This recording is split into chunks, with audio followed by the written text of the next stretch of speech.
Hello to everyone. In this video, I'm going to explain how to perform basic input-output operation in MATLAB. Every MATLAB program starts with writing certain commands: CLC, clear all, and close all. These are basically the commands to clear the command window. Then after that, we usually take input from the user. For taking input from the user in MATLAB, you need to write input bracket enter the number. This way you can take an input from the user. You can also take input in the form of matrix from the user. X equal to input enter the matrix.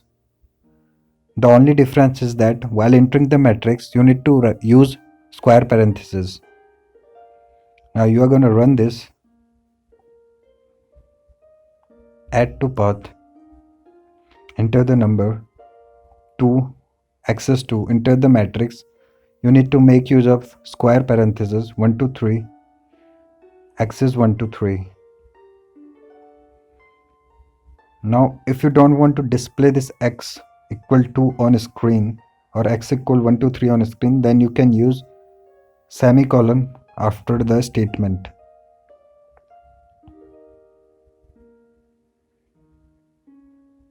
Now we are going to run it again. Then you can see that we entered 2 as a number, we entered a matrix 1 to 3, and we cannot display it on the command window.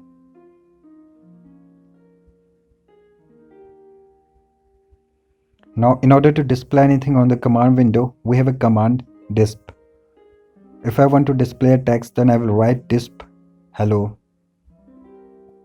In order to display any value, we simply write disp x. We are gonna run it, enter the number 2, enter the matrix 1 2 3, 2 3 4, hello 2 3 4.